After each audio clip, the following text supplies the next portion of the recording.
Now then everyone, I just wanted to do a quick summary of the bike and what's happening and what's worked, what's not worked. A few questions on some videos, so I thought I'd try and answer some of them. If we talk about the tyres, someone asked recently, it's a rear tyre on the front, how is it? And it's spot on. I've done some riding with some relatively fast people and I managed to keep up, and it wasn't scary or there was nothing wrong with it. Plenty of confidence, it works, it turns, it grips. For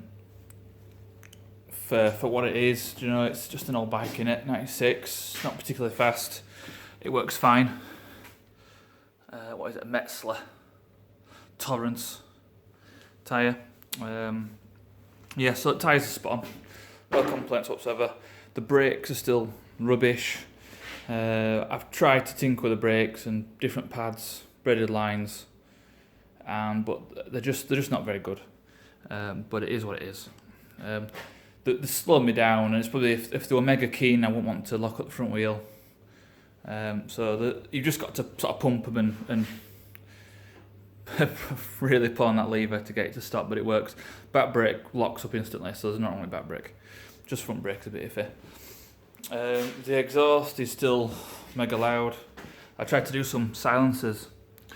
I put on like a little flange, and I reduced the diameter. I put a restriction in there, and it didn't work. It made it quieter, but then it choked the engine so much that you couldn't ride the bike above like 4,000 RPM. It would just choke out and start to cough and splutter. So it's just stayed loud. I should, maybe one day, maybe not, put some heat shielding on. This is my pants burning on the exhaust.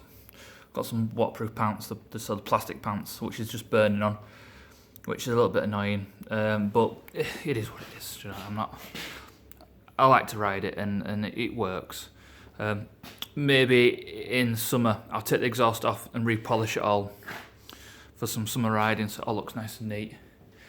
At the front, I'm not sure if I've got it's still a bit hot from when I rode it. Well, washed it and dried it out. If I've got a leak from this gasket here, I think anyway, I'm not too sure what's going on there. It's fine. I'm fussing, so I'm going to leave it be. But I think if I was going to do it again, I'd redo this bend and make sure that flange sits in the cylinder head properly with a gasket. Anyway, that's fine. So the exhaust is good. The rear number plate and the rear lights is all changed. This is the new setup. The old setup failed miserably. So basically, I had an LED light bar on there from. You'll see if you've seen videos, you'll see the LED light strip, which I've put away somewhere. So basically, what happened was, because I'm a bit of a heavy git, and because I'd cut the frame back. So originally the frame was out here. So when the wheel travels up through the suspension, it goes up and job's fine. When I fit this, I fitted it here, so the wheel comes up and the wheel actually hit this, and then it just sort of did that to it, ripped it all apart, ripped it to shreds basically. So I tried to fix it, but it went knackered. So I just did a new design. So I cut off the original hoop and just left it with this sort of chamfer on it. I fit 2 rubber spacers in the rear shock, so I've actually reduced my rear suspension travel by about maybe 10 mil, maybe 12 mil, which is maybe a bit of a no-no, but I've not had any issues. And then I 3D printed this rear hoop here. This is all 3D printed, if you can just see there. And that bolts to the seat up here. So that bolts to the seat, and that brings out, so I've gained like, what's that, 4 inches, 5 inches. So with that moving out and the spacers, the wheel has never ever touched.